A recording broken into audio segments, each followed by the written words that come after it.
34 সেকশনে কি বলছে যে কতিপয় ব্যক্তি কর্তৃক একই উদ্দেশ্যে সাধনকল্পে কৃত কাজ। ধরেন কোনো একটা কাজ, হুম, যেটা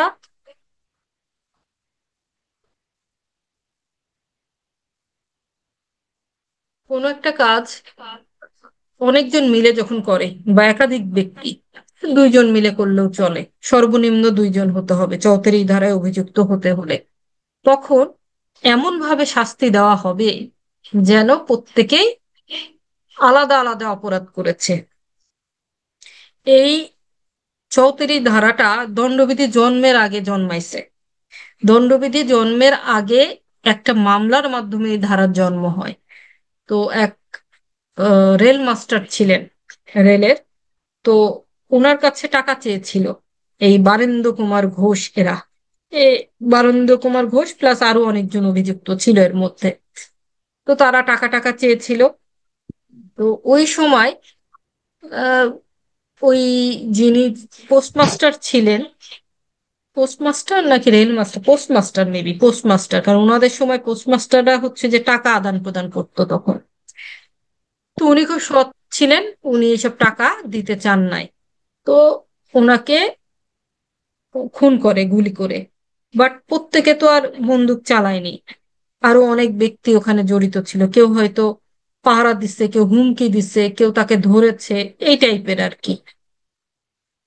তো এদের বাকিদের যেটা পয়েন্ট ছিল, ট্রায়ালে তারা দেখাতে চেয়েছিল যে আমরা তো অপরাধ করি নাই, একজন গুলি করছে, সবাই তো গুলি করে নাই, তাহলে সবাইকে কেন একই অপরাধে অপরাধী করা হবে, তাদের যেন ছেড়ে দেওয়া হয়, যে শুধু গুলি করছে সেই যেন অপরাধী হয়। তো তখন এই 34 ধারাটা, আহ জাজমেন্ট ল আছে না, এই 34 ধারাটা কিন্তু জাজমেন্ট ল, অর্থাৎ জাজমেন্টের মাধ্যমে এটা আসছে। তখন বিচারকরা বলে যে যদি কোনো একটা কাজ অনেকজন মিলে হয়, হ্যাঁ, এবং তাদের প্রত্যেকের যদি কমন ইন্টেনশন থাকে, মানে প্রত্যেকের ইন্টেনশনটা কি, ওই ব্যক্তিকে মারা, খুন করে ফেলা, সে টাকা না দিলে মেরে ফেলবে, এই নিয়ত নিয়ে তারা ওই জায়গাটাতে গিয়েছে। সো প্রত্যেকের যদি নিয়তটা এক থাকে, কমন ইন্টেনশন, এটা যদি একই, প্রত্যেকেরই কমন ইন্টেনশনটা যদি থাকে, তাহলে তারা এমন ভাবে প্রত্যেকে দায়ী হবে যেন তারা ইন্ডিভিজুয়ালি বা একাকী এই অপরাধটা সংঘটিত করেছে। তো এই প্রিন্সিপালের উপরে বেস্ড করে প্রত্যেককে শাস্তি দেওয়া হয়েছিল। তো পরবর্তীতে যখন দণ্ডবিধি তৈরি হয় তখন এই নজিরটার মাধ্যমে সেকশন 34টা এর ভিতরে ইনক্লুড হয়ে আইন হয়ে আসে। এবং খেয়াল করে দেখবেন বেশিরভাগ আইন কোনো না কোনো মানুষের রক্ত দিয়ে তৈরি। যে মারা গেছে তারপরে আইন আসছে, এরকম অনেক আইন আছে, যে যে আইনগুলো আসলে একজন মানুষ মারা যাওয়ার পরে হয়, যে এতটাই বেশি মানুষ হিংস্র হয়ে ওঠে যে তখন দমন করার জন্য হয়। ঠিক 34টা তেমনই একটা ধারা, এবং এই ধারা প্রচুর ব্যবহার হয়। যে দুইজন ডাকাতি করছে, তো দুইজনের মধ্যে ধরেন একজনই সরাসরি ডাকাতি করছে, একজন গেটের উপর দাঁড়াইছিল, তাহলে ওইটারে কিভাবে ঢুকাবে? 34-এর মাধ্যমে, যেহেতু তাদের দুইজনেরই কমন ইন্টেনশন ডাকাতি করা, 34-এ দিয়ে দেয়। তো তবে 34 কিন্তু কোনো অপরাধের ধারা না। এ হচ্ছে আলুর মতন, আলু যেমন সবকিছুর মধ্যে যায়, এ সবকিছুর মধ্যে যায়, শুধু শর্ত কি, একাধিক ব্যক্তি একই অভিপ্রায়ে একটা অপরাধ সংঘটিত করতে হবে, অপরাধটা আবার সংঘটিত হতে হবে, তাহলেই 34 আসবে।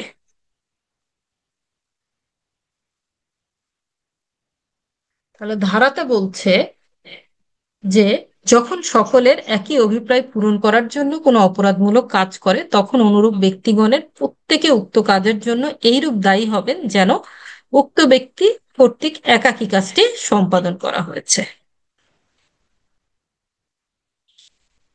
এবং অভিপ্রায়ের, সাধারণ অভিপ্রায় বা কমন ইন্টেনশন, এটা কিন্তু অনেকভাবে আসে, কমন ইন্টেনশনের ধারা কত, এটা ভাইবা টাইবাতেও জিজ্ঞেস করে, প্রিলিতে আসে। এটা অনেক বেশি আসা একটা ধারা। তো এই ধারাটা, আচ্ছা, অভিপ্রায়ের উপাদানে কি বলছে, 3টা উপাদান রয়েছে, এটাও প্রশ্ন আসে, লিখিততে আসে। লিখিততে আসলে কিন্তু এই যে এই বারেন্দ্র কুমার ঘোষ বনাম দা এম্পেরর, এই নজিরটা দিতে হবে। পারলে আরো কিছু নতুন নজির 34-এ দিয়ে দিবেন। এখনই যখন নোট করবেন তখন আপনাদের বেয়ার এক যেগুলাতে নোট কেস দেওয়া আছে ওগুলা থেকে একটু কেস নিজেরা তুলে নিবেন। 34 কিন্তু টিকা আকারে আসে। তো এখানে যা বর্ণনা আছে তার বাইরে কিছু দেওয়ার দরকার নাই, শুধু একটু কেস, একটু প্রিন্সিপালটা দিয়ে দিলেন। ভেতরে কেসের পর 3টা লাইন লেখা থাকে, কি বর্ণনা আছে ওটুকু একটু দিতে পারলেন, তাহলেই চলবে। আর কেস লেখার কিন্তু একটু নিয়ম আছে, হ্যাঁ। নিয়মটা আমি পরে একটা সময় দেখাই দেবো, আমাকে একটু মনে করিয়ে দিয়েন।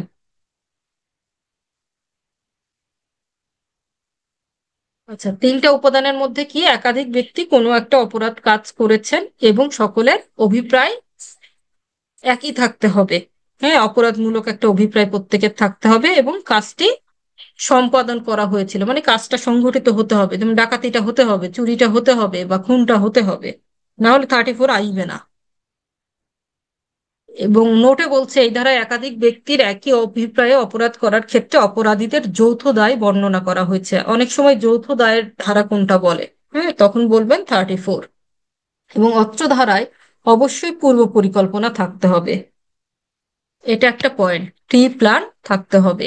এবং দণ্ডবিধির 34 নং ধারায় অভিপ্রায় সংক্রান্ত অপরাধের কথা ব্যক্ত করা হয়েছে। এবং এই ধারাটি বারেন্দ্র কুমার ঘোষ বনাম দা এম্পেররের নজিরের উপর ভিত্তি করে প্রতিষ্ঠিত। এবং এই ধারার শাস্তি হলো মূল অপরাধের শাস্তি।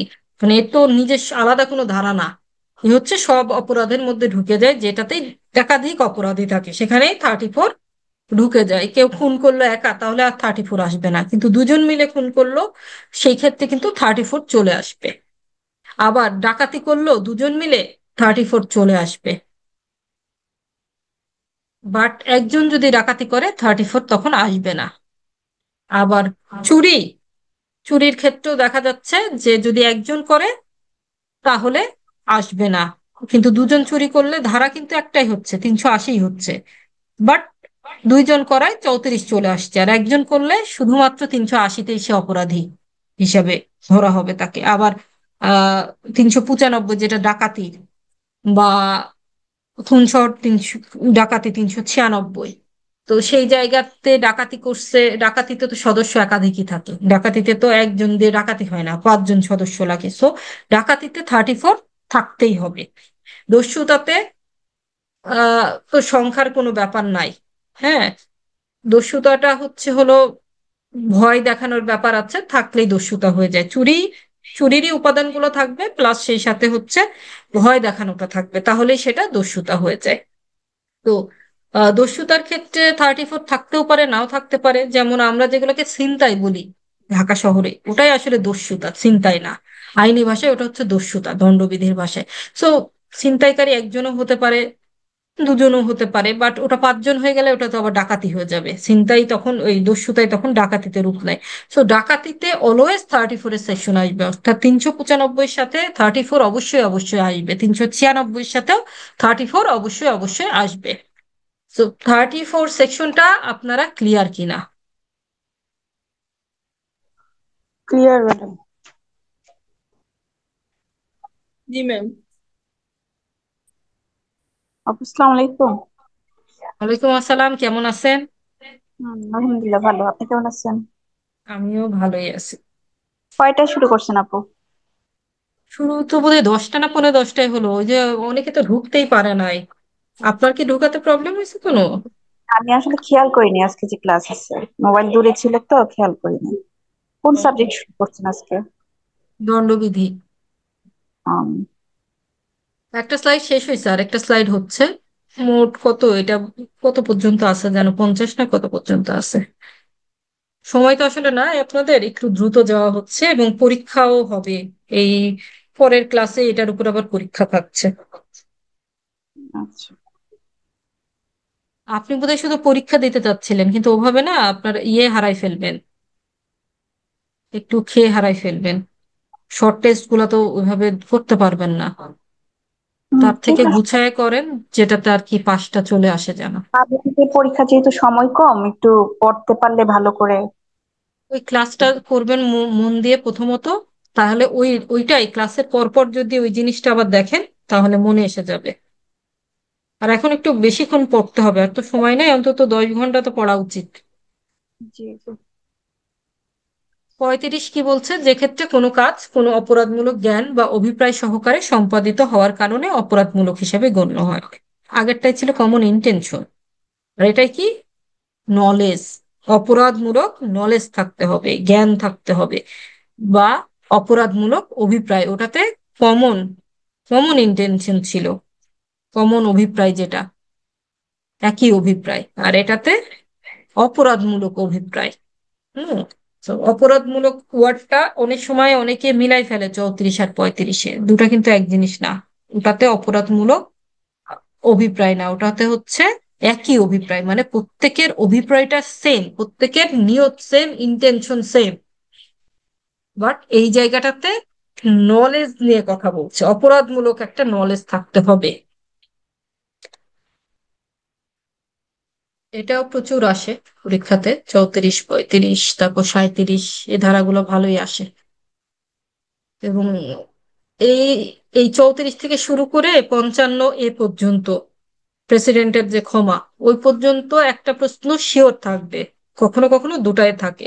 তারপরে তো আপনাদের ওই যে 60 থেকে আবার শুরু হয়ে যায় শাস্তির বিভিন্ন ধরন, তারপরে জেলের বিভিন্ন টার্মস গুলো আসে। হ্যাঁ, ওগুলা থেকে আবার 74 পর্যন্ত, 60 থেকে 74 পর্যন্ত আবার আপনাদের প্রশ্ন আসে, ওখান থেকে একটা প্রশ্ন মাস্ট আসবে। তো এরকম তো ভাগ ভাগ আছে কিন্তু দণ্ডবিধির। হ্যাঁ, সেই ভাগগুলো বুঝে পড়তে হবে। আর আমি খুব গুরুত্বপূর্ণ যেগুলা থেকে আসে, গুরুত্বপূর্ণ বলতে কোনটারে বলি, কোর্টে আমরা যেগুলো মামলা বেশি করি ওইগুলো থেকে আসবে, যেহেতু আপনাদের ফাইনাল ডেস্টিনেশন কোর্ট। তো কোর্টে যে সেকশন গুলো অ্যাপ্লাই বেশি হয় সেগুলো থেকেই আসলে আসে। তার মধ্যে কোনগুলো আসলে কোর্টের সেকশন, যেমন খুন, এটা প্রচুর মামলা হয়। তো খুনের ধারা আপনাদের সব করতে হবে, চুরি ডাকাতি তো চলছে বাংলাদেশে এখন, চুরি ডাকাতিই হচ্ছে, চুরি ডাকাতি দস্যুতা।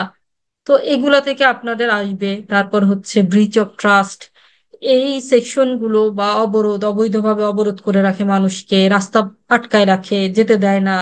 হ্যাঁ, এই কাজগুলো তো গ্রাম অঞ্চলগুলোতে প্রচুর হয়, প্রায় দেখবেন ভিডিও আসে। তো এই কারণে এই সবগুলোর তো মামলা প্রচুর, এগুলোই আপনাদের আসে। তার মাঝখানে 20-এর মধ্যে মনে করেন 4-5টা দেয় হলো আনকমন, যারা ওই 4-5টা পড়তে চান তাদের হচ্ছে এই স্লাইডে যা আছে সব পড়তে হবে। আর যারা ধরেন 10টা চান, 12টা কমন চান, তাদের জন্য আমি খুব গুরুত্বপূর্ণ সেকশন গুলো দিয়ে দিব, ওগুলা পড়লেই চলবে। তবে ওই সেকশন গুলো আপনারা আগে ভালো করে পড়বেন, তারপরে হচ্ছে আপনারা এই মোটা স্লাইডের উপর তো একটা আইডিয়া রাখবেনই, কিন্তু ওই গুরুত্বপূর্ণ গুলা খেয়াল রাখবেন যেন ভুলে যাচ্ছেন না, ওগুলা বারবার রিভাইজ দিতে থাকবেন যেন ওটা মাথার মধ্যে গেঁথে যায়।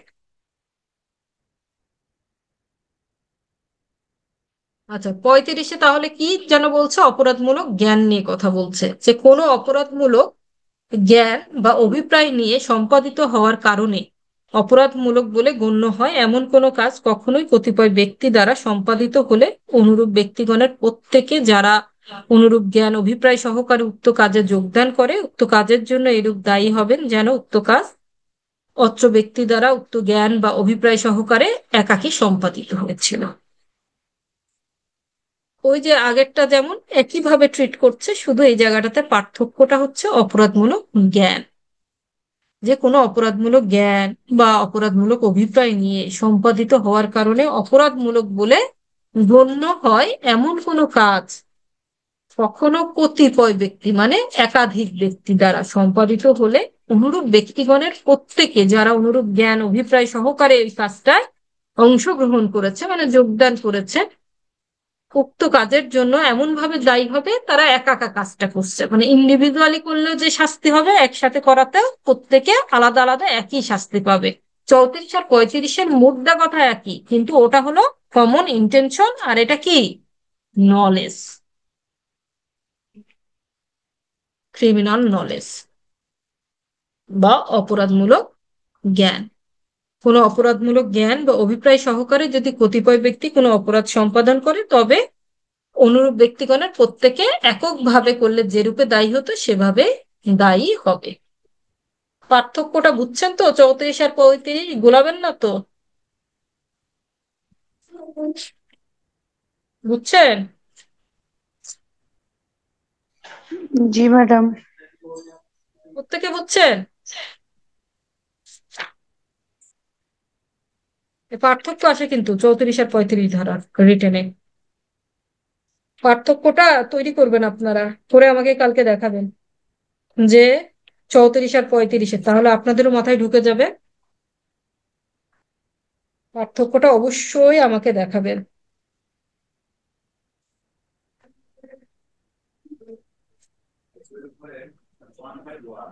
ম্যাডাম কোনো বই টই কি কিনতে হবে নাকি আপনার স্লাইড পড়লে হবে পরীক্ষার আগ পর্যন্ত? বিয়ার একটা আছে না? জানি না ম্যাডাম, বলতেও পারবো না আগের গুলো আছে কিনা, বেয়ার দেখতে এক তো হবে। থাকার কথা, বেয়ার এক একটু তো লাগেই, কারণ অনেক সময় দেখা যায় যে স্লাইডেও টুকটাক বলি না, এখানে এখানে একটু দেখে নেন। তখন কিনেছিলাম তো, এই আইন পাঠটাও কিনেছিলাম, আপনি বলছিলেন জাহাঙ্গীর আলমের। আর হচ্ছে বিআরএক্ট, ওগুলো আমার ছিল 23 সালে পরীক্ষার আগে আর কি। পরীক্ষার পর আমি আর জানি না বইটি কোথায় আছে। তাহলে একটা বই কিনে নিন যেটা প্রিভিয়াস ইয়ারের প্রশ্ন আছে। ওই আইন পার্টই নিতে পারেন, আইন পার্টেরই আপডেট ভার্সনটা, অথবা এক্সাম এক্সপার্ট যেটা ওয়াজেদের, ওটাও নিতে পারেন চাইলে। আপনার স্লাইড পড়লে বিআরএক্ট লাগে না, সেম মানে তেমন কোনো ইয়ে নাই, হ্যাঁ, পার্থক্য লাগে নাই। না, এর তারপরেও আগেরটা কি? বলি যে একটু রাখতে আর কি। পড়া লাগে না, কিন্তু হঠাৎ ধরেন একটু দেখতে চাচ্ছেন, তখন এই নেট ঘাটা ওই ঘাটা ঝামেলা। আর তাহলে নেটে ম্যাম না যে কোনো বাংলা একটা ভার্সন সাজেস্ট পাবেন না। করেন, যে কোনো হ্যাঁ, একটা। বেশি বই নিলেও রেয়ার পড়া এক হয় না। যদি আপনার থাকে তাহলে কিছুই আর কেনার দরকার নেই, আপনি দেখেন রেয়ার একটা আছে কিনা আপনার বাসায়। আর যদি না ম্যাম খুঁজে তখন? হলে একটা প্রশ্ন, ওই যে যেটা প্রিভিয়াস ইয়ারের প্রশ্ন টশ্ন আছে এরকম সহ একটা বই কিনে নেন, আইন পার্টি কিনে নিন, যেহেতু ওই আগে পড়ছেন না একটু, হুম হুম। তো ওটার ভাষার সাথে আপনি ইউজ টু, ওটাই নেন। ঠিক আছে, ওকে। আংশিকভাবে কাজ বা আংশিকভাবে এটা তো পড়ানো হয়েছে তাই না? হ্যাঁ। 37, 37 বলছে যে কোনো অপরাধ সংগঠনকারী কতিপয় কাজের একটি সম্পাদনের মাধ্যমে সহযোগিতা। যখন কয়েকজনের মাধ্যমে কোনো অপরাধ সংঘটিত হয়, তখন যে ব্যক্তি উক্ত কাজসমূহের যে কোনো একটি সম্পাদনের মাধ্যমে উক্ত অপরাধ সংগঠনের কাজে ইচ্ছাপূর্বক সহযোগিতা করে, সেই ব্যক্তি উক্ত অপরাধ সংগঠন করে বলে গণ্য হবে। তো এখানে বলছে এই ধারা 34 ধারার মতন সাধারণ উদ্দেশ্য ছিল কিনা তা দেখা হবে না। ধরেন সাডেনলি একটা জায়গায় চারজন আসছে কমন ইন্টেনশন নিয়ে ডাকাতি করতে, আর আরেকজন ওই ধরেন ওই ডাকাত টাইপের, মানে আছে না অপরাধীরা, একজন আরেকজন একই টাইপের, রাস্তায় দেখা হলে হেল্প করা টাইপের আছে, কিন্তু তার কিন্তু কমন ইন্টেনশন নাই, এদের কি পরিকল্পনা সে জানে না। হ্যাঁ, কিন্তু সে হেল্প করলো, সেক্ষেত্রে তো তাকে 34-এ ধরা যাচ্ছে না, তাই না? কিন্তু ওই তিনজন যেমন ওই অপরাধের সাথে জড়িত, এও তো অপরাধের সাথে জড়িত। ধরেন একটা ডাকাতির জন্য কোথাও একটা করতে গেছে রাত বিরেতে, বন্ধু টাইপের দেখা হয়েছে, সেও ঠিক জানে না ওরা কি ডাকাতি করবে, বা ডাকাতি করতে যে খুন টুন করে ফেলবে কিনা, এত কিছু সে জানে না। কিন্তু মনে করেন সে আড়া চাবির কাজ করে, সে খুব ভালো তালা খুলতে পারে, সে ওইটার একটা পার্ট, যাই করিস আমাকে একটু পার্ট দিস। হ্যাঁ, পুরোটা সে নিয়ত তো জানে না, কিন্তু সে হেল্প করলো এই কাজটাতে, চাবি দিয়ে খুলে দিল গেট। এখন তাকে তো চৌধুরী ধারায় আনা যাচ্ছে না, কারণ তার পূর্ব পরিকল্পনা কিন্তু সাথে যখন ওই তিনজন ডাকাতি পরিকল্পনা করছে, বা ওই চারজন যখন ডাকাতি পরিকল্পনা করছে, তাকে সহ 5 জন ধরেন, তো সেক্ষেত্রে এ তো পূর্ব পরিকল্পনা যে তারা ঘরের মধ্যে বসে বসে চারজন মিলে ডাকাতি করছে, এই যে রাস্তায় যে চাবিওয়ালার সাথে দেখা হয়েছে, সে তো এই পরিকল্পনার সাথে ছিল না, তাহলে তাকে আপনি ধরতে 34 ধারা ইউজ করতে পারছেন না। তখন আপনি কোন ধারা ইউজ করবেন? 37। তো নলেজ থাক আর না থাক, তুই তো সাহায্য করছিস, তুই অপরাধী। ক্লিয়ার?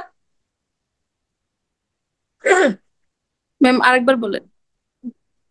আচ্ছা, মনে করেন আহ ডাকাতি হইতে হলে কতজন লাগে? 5 জন, তাই তো? 5 জন। জি। এখন এই যে উদাহরণ দিলাম, 4 জন প্ল্যান করছে এক জায়গায় বসে, তার মানে তাদের কি কমন ইন্টেনশন ছিল? জি জি। তারা চুরি করছে। তাহলে আপনি এদেরকে বা কি তারা ডাকাতি করছে, আর ওই যে যে চাবিওয়ালা সে হেল্প করছে, সে ওই পরিকল্পনার সাথে ছিল না, ওইখানেই তাদের সাথে তার দেখা হয়েছে। এখন আপনি বাকি চারজনের যখন চার্জশিট তৈরি করতেছেন ডাকাতির, তখন কোন সেকশন ঢুকাবেন? 34 তো ঢুকাবেনই, কারণ ওই হ্যাঁ, চারজন বসে প্ল্যান করছে। প্ল্যান করছে। প্লাস আপনি এটাকে ডাকাতিতে যদি ঢুকাইতে চান তাহলে সদস্য 5 জন দেখাইতে হবে না? জি। নাহলে তো এটা দস্যুতাতে চলে আসবে। জি। তো ডাকাতিতে ঢুকাইতে হইলে তো ওই যে চাবিয়ালাকে ঢুকাতে হবে, শাস্তিটা বেশি। হুম। এক্ষেত্রে জি। শাস্তি বেশি হবে ডাকাতি হইলে। তাহলে ওই চাবিয়ালাকে ঢুকাতে হলে প্রত্যেকেই অপরাধ করছে দেখাতে হবে। কিন্তু 34-এ তো আপনি দেখাইতে পারতেছেন না, পারতেছেন? না, পারতেছি তখন না তো কারণ এটা দস্যুতায় চলে যাচ্ছে, তখন কিন্তু এটা ডাকাতিতে আর যাচ্ছে না 4 জন হইলে।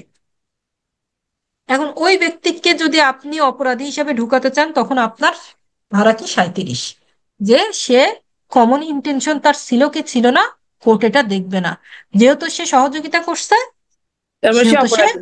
সে অপরাধী। অপরাধী। ক্লিয়ার? জি জি ম্যাম।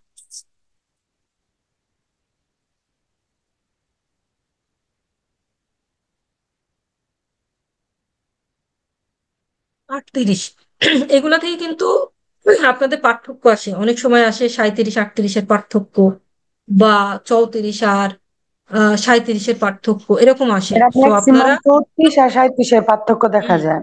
এই দুটাকে এটাই তো, ভাগ করে দেয়। আপনারা এই পার্থক্যটা কিন্তু লিখবেন, লিখে কালকে আমাকে অবশ্যই শোনাবেন। প্রত্যেকে এই পার্থক্যটা করে ফেলবেন। আর যদি বেয়ার এক থাকে তাহলে কেস সহ এই রিলেটেড রিটেনের প্রশ্ন একটু দেখেন, দেখার পরে এইটার নোটটা একই সাথে করবেন। রিটেনে কিন্তু সময় পাবেন না, আপনারা করবার ঈদের ম্যাডাম আগে আপাতত অথবা পরে রিটেন ওইটাই তো, দিবে। আমাকে একটু 3-4 দিন টাইম দেন, মানে কোনো কিছু রেডি করার জন্য। আর এখন 3 থেকে 4 দিন আচ্ছা, আপনি আপনার দেওয়া সময় ক্লাসে নেন, করতে যাদের হবে। কাছে আছে তারা এই হুম। পার্থক্যটা তৈরি করে এই নোটটা একটু করে ফেলেন, হ্যাঁ আমাকে দেখাবেন অবশ্যই। আপু আর তারা 35 না 37 না, হ্যাঁ, 36 37, 37, 34 আর 37-এর ডিস্টিংশন। 36 আর 37। 34-37। আচ্ছা, 34 37। আচ্ছা ঠিক আছে। আচ্ছা, 38 কি বলছে? অপরাধমূলক কাজে জড়িত ব্যক্তিগণ বিভিন্ন অপরাধে দোষী সাব্যস্ত হয়। তখন তো আমরা দেখতেছি যে একই দোষী হচ্ছে প্রত্যেকে, তাই না? অনেকজন যখন করতেছে সবাই একই অপরাধী, একই অপরাধী, একই অপরাধী। কিন্তু 38 আবার বলছে ভিন্ন ভিন্ন ভাবেও তারা দোষী সাব্যস্ত হতে পারে। কখন? মনে করেন দুইটা ব্যক্তির মধ্যে মারামারি লাগছে, ক আর খ এর মধ্যে মারামারি লাগছে, কারণ আমি ক কে দেখতে পারি না, খর প্রতি আমার অনেক দিনের রাগ। আর ক আর খ যেহেতু মারামারি করতেছে, খ একটু রকচটা, আমি সুযোগ বুঝে তাকে আরো উস্কাইতেছি, এবং আমি চাচ্ছি যে খ আক্রমণাত্মক হয়ে তার একটা কোপ দিক। আমি তারে মনে করেন একটা বটি বা কিছু একটা আগায় দিলাম, বা রড টড আগায় দিচ্ছি তাকে। হুম। এখন ওই ব্যক্তি তো উত্তেজিত হয়ে মারলো, তাহলে ওই ব্যক্তি আহ খ উত্তেজিত হয়ে ককে মারলো, কিন্তু আমি তো ঠান্ডা মাথায় তাকে উত্তেজিত করলাম, তাই না? তার মানে হচ্ছে আমার পূর্ব পরিকল্পনা আছে, গিল্টি মাইন্ড আছে। এই জায়গায় আমি তো বেশি দোষী সাব্যস্ত হওয়ার কথা না। জি ম্যাম। একটা আমি অ্যাবেটরের কাজ করতেছি, মানে আমি আরেকজনকে প্ররোচনা উস্কাচ্ছি, দিচ্ছি। অ্যাবেটর। হ্যাঁ। তো আমি এই জায়গায় অ্যাবেটরের সেকশনে কি আছে, যে মূল অপরাধের যে ধরনের অপরাধে সে সমানভাবে মানে অপরাধী। প্রচারণা দিকবে সমভাবে সে শাস্তি পাবে, সেটা খুনের হইলে খুনি যে শাস্তি পাবে অ্যাবেটরও সেই শাস্তি পাবে। কিন্তু এই জায়গায় আমি কিন্তু শাস্তিটা বেশি পাবো। সে হলো নরহত্যা করছে, কারণ কি সে উত্তেজিত হয়ে খুন করছে, তাহলে সে 304-এ চলে যাচ্ছে। কিন্তু আমি তো 304-এ যাব না, আমি কোথায় যাবো? 302-এ যাব, কারণ আমি খুন করতেছি। ঠান্ডা আমাকে মাথায় 300, হ্যাঁ, কারণ চিন্তা আমি ভাবনা করে। ঠান্ডা মাথায় আমার অনেক দিনের শত্রুতা সেটার আমি সুযোগ নিচ্ছি। তাহলে এই জায়গায় অপরাধ দুইজন, অপরাধের ফলাফল এক, খুন হয়েছে ক, কিন্তু শাস্তি দুইজনার দুই রকম। ক্লিয়ার? জি ম্যাম। এই জায়গাটা কিন্তু খুব ক্লিয়ার হইতে হবে, কারণ না হলে আপনারা এমসিকিউ ভুল করবেন। এখান থেকে প্রতি বছর হয় এমসিকিউ, নয় রিটেন, অথবা ভাইভাতে হলেও আসবে। যেমন 34 আমাকে ভাইভাতে ধরছিল বার কাউন্সিলে। তো খুব গুরুত্বপূর্ণ। 34 থেকে 38 একেবারে ঠাডা মুখস্থ বলে না, এরকম ঠাডা মুখস্থই শুধু করবেন না, বুঝে মুখস্থ করবেন। 39 স্বেচ্ছাকৃতভাবে। স্বেচ্ছাকৃতভাবে বলতে আসলে কি বোঝায়? আপনি যদি ইচ্ছায়, নিজের ইচ্ছাতে কোনো একটা কাজ করে ফেলেন, সেটাকেই বলা হয় হচ্ছে স্বেচ্ছাকৃতভাবে। এখন আইনের ভাষায় তো একটু বেশি প্যাঁচ মেরেই বলে, বলছে কোনো ব্যক্তি যদি কোনো কাজ সংগঠনের উদ্দেশ্যে উক্ত কাজ সংগঠনের উপায় অবলম্বন করে এবং উহা সংগঠন করে, বা এমন উপায় অবলম্বন করে কাজটি সংগঠন করে যা অবলম্বনকালে সে জানতো বা তার বিশ্বাস করার কারণ ছিল যে উক্ত উপায়টি অবলম্বনের ফলে উক্ত কাজে সংগঠন হওয়ার আশঙ্কা আছে। মনে করে আমি একজন আইনজীবী, যদিও বাংলাদেশে আইনজীবীরা কোনো ধরনের অবহেলা দেখালেও শাস্তি হয় না, কিন্তু আমি আসামি পক্ষের আইনজীবী, আমি ইয়ে দিই না, ডেট চলে যায়, আসামিকেও বলি না, আসামি আসেই না, তার নামে ওয়ারেন্ট বের হয়ে গেছে, বাট আমি কোনো স্টেপই নিই না। তারপরে মনে করেন যে ওয়ারেন্ট বের করার পরবর্তীতে তার অনুপস্থিতিতেই আদালত রায় দিয়ে তাকে পলাতক বলে রায় দিচ্ছে, আমি কোনো খবরই দিচ্ছি না। এদিকে আমি আবার আইনজীবী হিসেবে টাকা নিচ্ছি, টাকা না নিলে হিসাব আলাদা, বাট আমি টাকাও নিচ্ছি, বাট আমি কোর্টে যাইও না। এই কাজও কিন্তু অনেকে করে, অনেকে আছে যে টাকা নেয় ক্লায়েন্টস এর কাছ থেকে কিন্তু কাজ করে না, হ্যাঁ, ঘুরাইতে থাকে, ফোন ধরে না, এই টাইপের অনেকে আছে। তো এই কাজটা যদি কেউ করে, বা বাংলাদেশে এমনি বারে নালিশ দিতে হয়, রাজনৈতিক না হলে আবার শাস্তি হয় অনেক সময়, আর দেশের বাইরে একেবারে মামলাই হয়ে যায়। তো এই যে আমি অবহেলাটা করছি, আমি কি জানি না এই অবহেলাটা করলে তার রায় হয়ে যাবে? আমি একজন আইনজীবী, মামলার স্টেপ তো জানি, কি হবে কি কি পরপর হবে জানি না, আমি জানি তো। তার মানে কি, এই যে অবহেলাটা করতেছি এর পরিণতি কি আমি জানি? তার মানে এই অবহেলাটা আমি স্বেচ্ছায় করতেছি, এটাকেই বলা হচ্ছে স্বেচ্ছাকৃত। ক্লিয়ার? জি ম্যাম।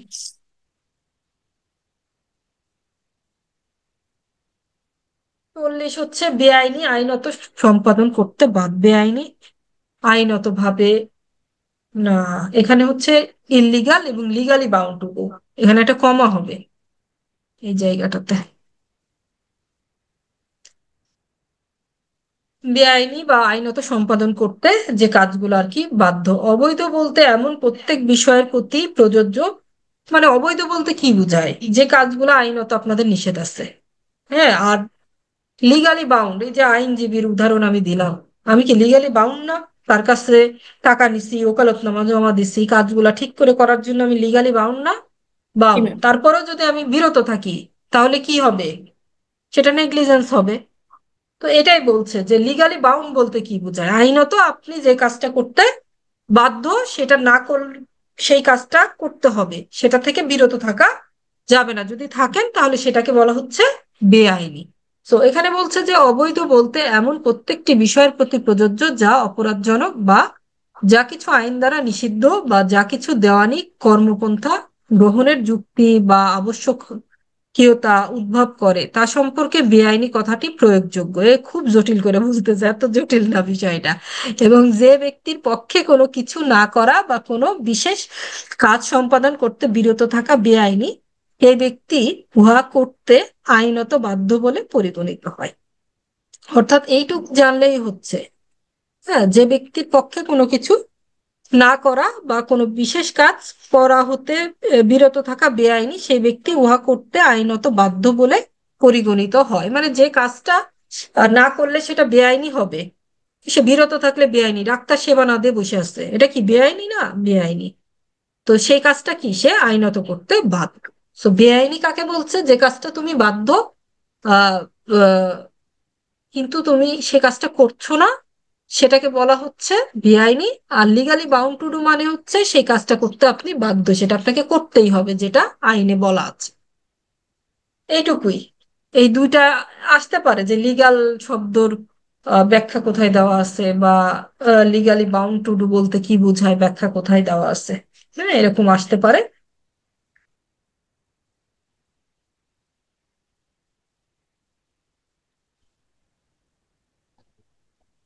বাস আর এতটুকুই থাকবে? না না, আর একটু পড়লেই স্লাইড শেষ হয়ে যাচ্ছে, শেষ করে দিয়ে। 40টা হচ্ছে অপরাধ।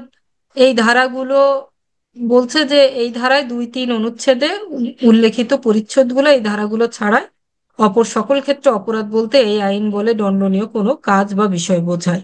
তো এই যে ধারাগুলো এখানে দেওয়া আছে, এখানে অপরাধ বলতে এই আইন বলে বা অতঃপর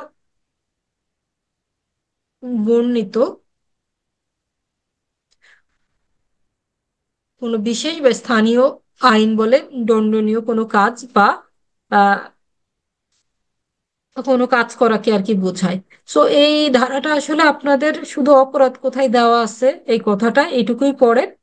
এই এটা আসলে ওইভাবে দরকার নাই।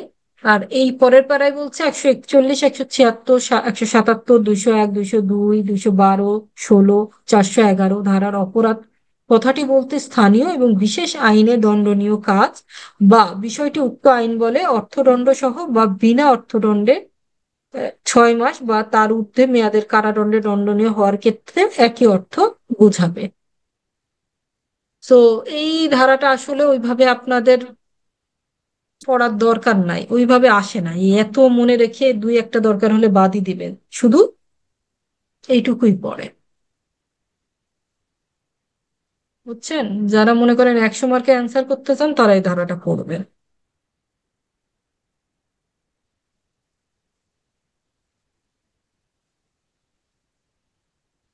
বিশেষ আইন এটা আসে যে দণ্ডবিধিতে বিশেষ আইন কততে আছে। হ্যাঁ, এটা আসে যে কোনো বিশেষ বিষয়ে প্রতি প্রয়োগযোগ্য আইনকে বিশেষ আইন বলে, এবং যেখানে বিশেষ আইন থাকবে সেখানে কি বিশেষ আইনই প্রায়োরিটি। তো এইখানে বিশেষ আইনে বলা আছে, আর অন্য জায়গায় বিশেষ আইন প্রায়োরিটি পাবে সেটা সম্ভবত ফৌজদারি কার্যবিধিতে 29 ধারাতে মেবি এটা বলা আছে, এখন মনে হচ্ছে না আমার। তো এই বিশেষ আইন ফৌজদারিতেও আছে, 41-এও দেওয়া আছে এখানে। তো যদি বলে দণ্ডবিধিতে কোথায়, তাইলে 41 ধারা হবে, আর ফৌজদারিটা ফৌজদারি যখন পড়াবে তখন একটু দেখেন। আবার বিশেষ আইনের কথা কিন্তু তামাদিতেও দেওয়া আছে, যে বিশেষ আইনের ক্ষেত্রে তামাদির প্রয়োগ নাই, কতটুকু প্রয়োগ হবে, যেখানে বিশেষ আইনের ধরেন বিশেষ আইনের কোথাও কোথাও আপিলের কথা দেওয়া আছে। যেমন নারী এবং শিশু নির্যাতন দমন আইনের 28 ধারাতে আপিলের কথা বলাই আছে, যে আপিল করতে হবে, কত দিনের মধ্যে করতে হবে সেটা দেওয়া আছে। আবার স্পেশাল ল, যেটা স্পেশাল পাওয়ার্স অ্যাক্টের 28 ধারাতে আবার আপিল, আঠাশ 28 ধারাতে আপিলের কথা আছে, আবার তামাদি সময়ও দেওয়া আছে 30 দিন। হ্যাঁ, সম্ভবত 30 দিন অথবা 60 দিন দেওয়া আছে আপিলে, 30 দিনই বোধহয় আপিলের সময়। তো এই যে আপিলের সময় দেওয়া আছে, ওই ওই ক্ষেত্রে তো তামাদি ইউজ হবে না, কারণ বিশেষ আইনে যেখানে দেওয়াই আছে। তাহলে ওই আপিলের ধারাতে বিশেষ আইনে তামাদি আর ইউজ হবে না, দণ্ডবিধিও ইউজ হবে না, ওই বিশেষ আইনই প্রায়োরিটি পাবে। তো তামাদিতেও বিশেষ আইন নিয়ে বলা আছে, দণ্ডবিধিতেও আছে, সিআরপিসি তেও বলে দেওয়া আছে যে বিশেষ আইনের কথা। তো এটা যখনই পড়বেন একটু খেয়াল রেখেন, হ্যাঁ, যে বিশেষ আইন দণ্ডবিধিতে কোথায়, সিআরপিসি তে কোথায় উল্লেখ আছে। তো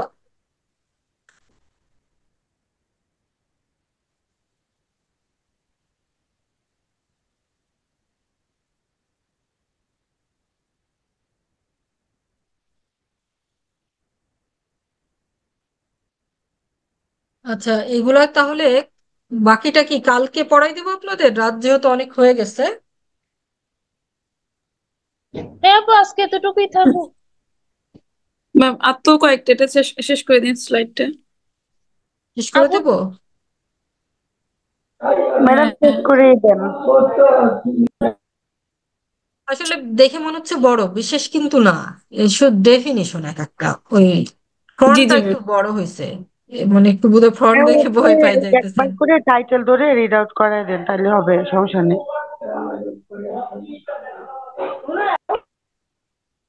যেমন অপরাধ, ওইটা তো পড়তেই হবে না, বিশেষ আইনে 1 লাইনে, এই কিন্তু এত পড়া না। আচ্ছা, আবার স্থানীয় ল কোনটা? ওই যে পৌরসভার আইন যেগুলো, এগুলো হচ্ছে স্থানীয় ল। পৌরসভা, সিটি কর্পোরেশন মানে একটা দেশের অভ্যন্তরের এলাকা সমূহের যে বিশেষ অংশের জন্য যে আইনটা হয়। বিশেষ অংশ বলতে কি, জেলা পর্যায়ে, পৌরসভা পর্যায়ে, গ্রাম পর্যায়ে চেয়ারম্যান দেওয়া হয়। চেয়ারম্যানের কিন্তু কিছু ল আছে, তার হাতে কিছু পাওয়ার আছে, কিছু সালিশ টালিশের কাজ করে। বা ওই যে বিবাহ, যেটা হচ্ছে ফ্যামিলি কোর্স অ্যাক্ট, না, এমএফএলও, এমএফএলও তে যে বহু বিবাহর যে অনুমতির ব্যাপারটা আছে, ওটা কারা দেখে?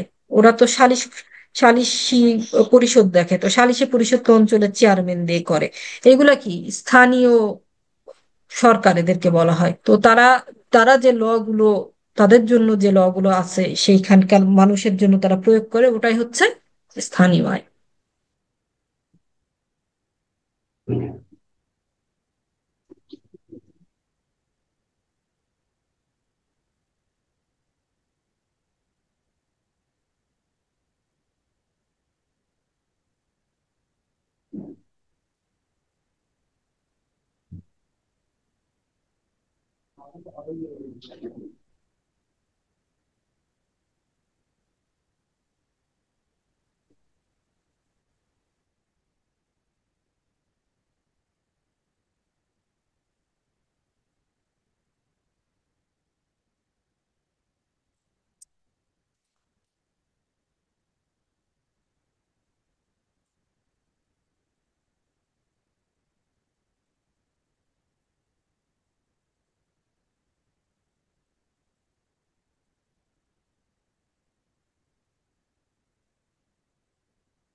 আপু মিউট করে রাখছেন, শোনা যাচ্ছে না। ও, মিউট? কিছু শোনেননি এতক্ষণ ধরে? কোন এখন ধারাটা শুনতেছি। শোনেন নাই? কোন ধারাটা শোনেন নাই? ম্যাডাম বিয়াল্লিশের পড়া শুনি নাই, মানে বিশেষ এগুলো একটাও শোনেন নাই? না ম্যাম। না, এটা এগুলো কোনো শুনি। কথা? আপনারা বলবেন না এতগুলো পড়ায় চলে যাইতেছি আমি। হ্যাঁ, মানে টেনে টেনে যাচ্ছে, বলবো যে ওই সুযোগও নাই, তারপরে হচ্ছে টেক্সট করলাম। টেক্সট কোথায় করছেন? টেক্সট ও, ওই নিচে মেসেজ উঠে আসতে তো দেখিই নাই, আমি পড়ানোর তালে আছি। আচ্ছা, কত পর্যন্ত? 42-এর পরে হয় নাই? না, এই না যে ইনজুরি করতে এখান থেকে শুরু করবেন। এটা অনেক কথা হইলো এতক্ষণ ধরে। আচ্ছা, শোনেন, দণ্ডবিধিতে কি? মন, দণ্ডবিধিতে মনের কোনো শাস্তি নাই। মন বাদে বাকি যে তিনটা, দেহ, সুনাম, সম্পত্তি, এগুলোর ক্ষতি করলে কি শাস্তি আছে? হার্টের শাস্তি আছে 319-এ, সুনাম হচ্ছে 499 বা 500-তে মানহানির মামলা করা হয়। বা সম্পত্তির অবৈধ দখল, আপনি সিআরপিসির 144-এ চলে যাবেন। তো এই সমস্ত কিছুগুলোর কি, যদি কোনো ক্ষতি হয় তাহলে সেগুলাকে ক্ষতি সাধন করলে সেটাকে ক্ষতি বলছে। তবে এখানে এক্সট্রা একটা পয়েন্ট ধরছে, সেটা মন, যদিও মনের কোনো শাস্তি নাই, কিন্তু আপনাদের এমসিকিউ আসে যে ক্ষতির ডেফিনেশন কি, মনের ক্ষতি সাধন কি ক্ষতির মধ্যে পড়বে কিনা। হ্যাঁ, তাহলে উত্তর হবে হ্যাঁ, ইনজুরির মধ্যে পড়বে।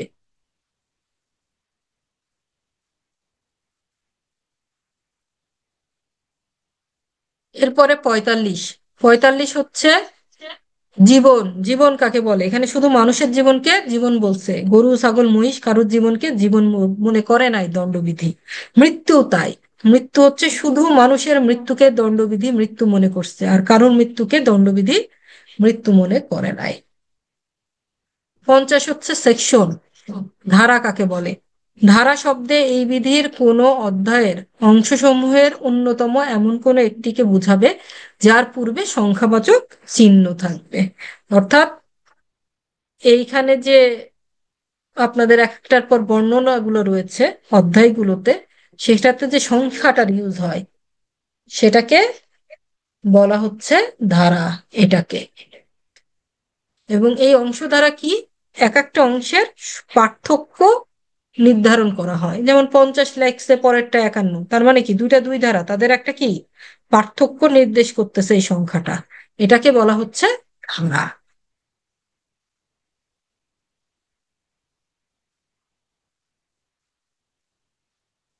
একান্ন হচ্ছে শপথ।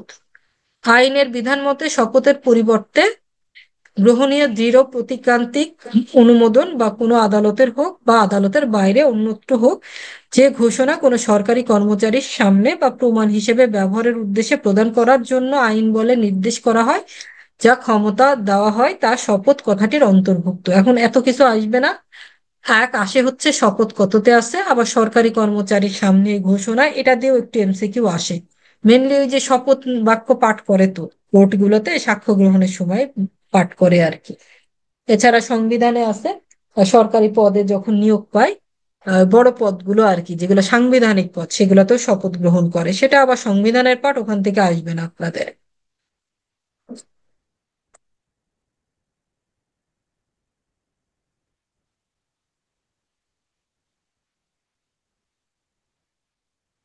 19 সরল বিশ্বাস কাকে বলে? সরল বিশ্বাস মানে কিন্তু আলা ভুলা বোঝায় না। হ্যাঁ, যে একজন মানুষ খুব সহজ সরল আলা ভোলা, তাকে আপনি সহজ সরল বলতে পারছেন না, সহজ মানে সরল বিশ্বাস বলতে পারছেন না। সরল বিশ্বাসটা কি জিনিস?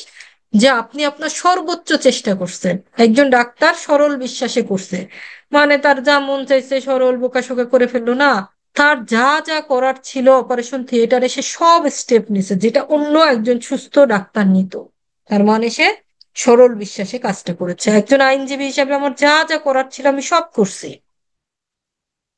তো আমার বিরুদ্ধে ধরে নেগলিজেন্সের মামলা হয়েছে, যে আমি আমার খুব ভুলের জন্য ক্লায়েন্টস ক্ষতিগ্রস্ত হয়েছে, মামলাটা হেরে গেছে।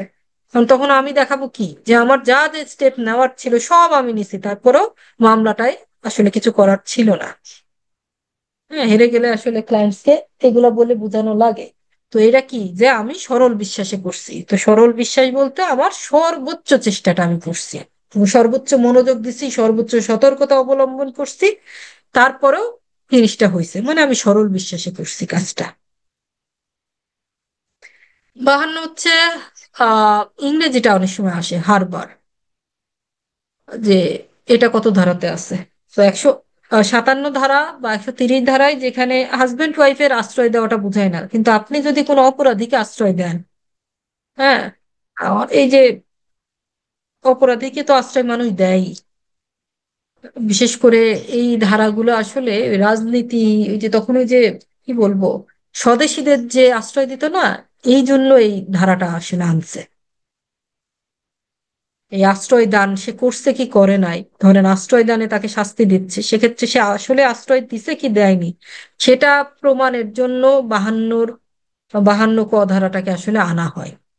বা এখনো যে রাজনৈতিক আশ্রয় তো দেয়, ধরেন রাজনীতিতে পালাই বেড়াচ্ছে অনেকে, সো সেই সব কারণে দেখা যাচ্ছে যে যে আশ্রয় দিচ্ছে, যে সে আদৌ সে আশ্রয় দিয়েছে কিনা, সেই জায়গাটাতে স্বামী স্ত্রী হলে এই ধারাতে অপরাধী সে হচ্ছে না, কিন্তু অন্য কেউ ক্ষেত্রে সে অপরাধী হবে যদি সে পানীয় খাদ্য জামা কাপড় দিয়ে হেল্প করে, বা অস্ত্র গোলা বারুদ এইগুলা দিয়ে বা পরিবহন দিয়ে হেল্প করে। সবগুলাই কি এই আশ্রয়দানের মধ্যে ঢুকবে। শুধু যে খেতে পড়লে দিলে হবে তা না, আপনি অস্ত্র শস্ত্র দিলেও আশ্রয়দান হিসেবে ধরবে, বা গোলা বারুদ দিল, ইংরেজি সহটাই কিন্তু পড়বেন 52 ক।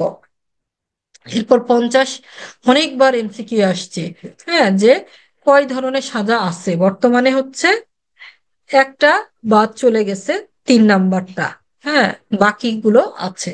তো কার্যকর ধারা কি, কার্যকর সাজা হচ্ছে 5টা। এটা তেপান্তর ছিল, তেপান্তর মানে অন্য জায়গায় আর কি পাঠাই দেয়। এই মনে করেন কি বলে এটারে, ওই আগের দিনে গহীন জঙ্গল, মানে অস্ট্রেলিয়ায় পাঠাতে হয়, তো সব আইএলস দিয়ে অস্ট্রেলিয়ায় যায়। আগের দিনে হচ্ছে অপরাধ করলে ইউরোপিয়ান কান্ট্রিরা হচ্ছে পানিশমেন্ট স্বরূপ অস্ট্রেলিয়ায় পাঠাইতো, ওইখানকার জঙ্গলে বা পাহাড়গুলোতে ঘর করে আটকায় রাখতো, এরকম পাঠাতো। তো ওইটাকে তেপান্তর বলে আর কি। ওটা এখন বাদ হয়ে গেছে, কারণ এখন যেসব জায়গায় আগে পাঠাতো ওগুলাতে এখন মানুষ যাওয়ার জন্য মরিয়া। আর বাকি গুলো কার্যকর আছে, যেমন মৃত্যুদণ্ড আছে, যাবজ্জীবন আছে। তারপর চতুর্থতে হচ্ছে কারাদণ্ড 2 প্রকার, সশ্রম বা বিনাশ্রম। পঞ্চম হচ্ছে সম্পত্তি বাজেয়াপ্ত করা। তারপরে অর্থদণ্ড, এই সবগুলো আছে। তাহলে কার্যকর 5টা, কিন্তু যদি বলা হয় যে 53তে কয় ধরনের শাস্তি দেওয়া আছে বর্তমানে, তাইলে হচ্ছে 5টাই হবে, কিন্তু পূর্বে কয়টা ছিল এরকম যদি কখনো আসে তাইলে 6টা। এবং যাবজ্জীবন কারাদণ্ড হলে কারাদণ্ড অবশ্যই সশ্রম হবে। এইটা কিন্তু অনেকবার এমসিকিউ আসে। তো এটা কোথায় দেওয়া আছে? 53 এক্সপ্লেনেশনে দেওয়া আছে, এটা মনে রাখবেন, এটা বহুবার আসে। যাবজ্জীবন হলে এই কারাদণ্ডটা কেমন হবে, এটা কি সশ্রম বিনাশ্রম যে কোনোটাই হতে পারে, নাকি সশ্রম হবে অলওয়েজ, নাকি বিনাশ্রম। 54, মৃত্যুদণ্ড হ্রাসকরণ। মৃত্যুদণ্ড হ্রাস, এই 54টা হচ্ছে সরকারের। সরকার হ্রাস করতে পারে, বেকসুর খালাস করতে পারে না। মৃত্যুদণ্ড দান করা যেতে পারে এরূপ ক্ষেত্রে ক্ষেত্রে সরকার অপরাধকারীকে তার সম্মতি ছাড়াই উক্ত দণ্ডবিধি বা আইন বলে ব্যবস্থিত অন্য যে কোনো স্বল্প দণ্ডে রূপান্তর করতে পারবে। যে কোনো দণ্ডে, মৃত্যুদণ্ড বাদ দিয়ে অন্য কোনো দণ্ডে রূপান্তরিত করতে পারে। এই ধারাগুলো মেনলি রাজনৈতিক দলের জন্য রেখে দিছে, কারণ ওদের তো মিথ্যা মামলা দেয় দেখা যায় যখন তাদের দল ক্ষমতায় থাকে না, আরেক দল এসে দেয়। তো পরবর্তীতে তারা এসে আবার এই আইন বলে আর কি শাস্তি কমায় দেয় বা ছেড়ে দেয়, এই আর কি।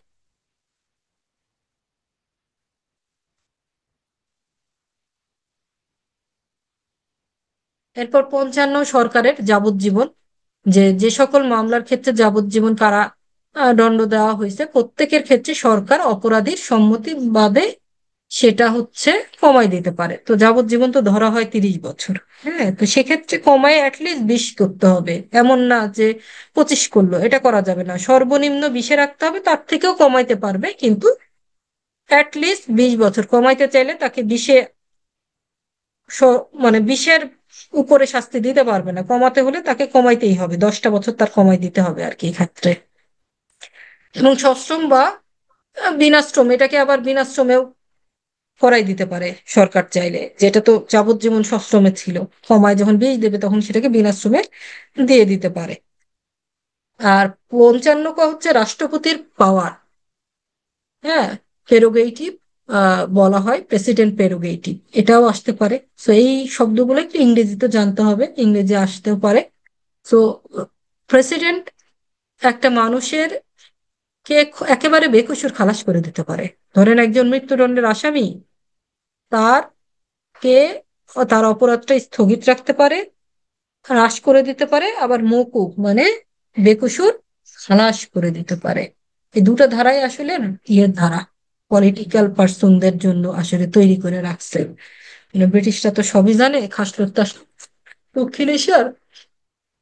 তো আসলে ব্রিটিশরা নিজেরাও প্রয়োগ করতো, এখন তো ওরা একটু ভদ্র হয়ে গেছে, আগে ওরাও প্রয়োগ করতো, এই জন্য এই ধারাগুলো আছে। সো 55 ক রাষ্ট্রপতির, বাকি দুইটা কিন্তু সরকারের, এটা মাথায় রেখেন। এই স্লাইড এই পর্যন্তই বোধহয়, নাকি আরেকটা আছে? না, হ্যাঁ 57টা আছে। ভগ্নাংশ যেটা, ওই যে যাবজ্জীবন যে 30 বছর বললাম, এটা 57তে দেওয়া আছে। সাজার মেয়াদের ভগ্নাংশ ক্ষেত্রে যাবজ্জীবন, পরিষ্কার করি, যাবজ্জীবন কারাদণ্ড 30 বছর মেয়াদের কারাদণ্ডের সমান বলে গণনা করা হবে। এই জায়গাগুলো থেকে কিন্তু প্রশ্ন আসবে। 34 থেকে 57-র মধ্যে দুটাও অনেক সময় চলে আসে, একটা শিওর আসবে 34 থেকে 57-র মধ্যে। আর ওই 34-এর আগ থেকে একটা আসে, এই প্রথম থেকে 33-এর মধ্যে একটা আসে। আর এই 34 থেকে 57-র মধ্যে অনেক ক্ষেত্রে দুইটা আসে, যেমন আমাদের সময় দুইটা আসছিল। আবার একটা অ্যাটলিস্ট আসবে, মানে শিওর আসবে একটা। তো এই দ্বিতীয় স্লাইডটা একটু বেশি দরদ দিয়ে পড়বেন। আর প্রথম স্লাইড তো শুধু হেডলাইন দেখলেই হচ্ছে, দ্বিতীয় স্লাইডেরও অনেকগুলো আপনাদের শুধু হেডলাইন দেখলেই হচ্ছে।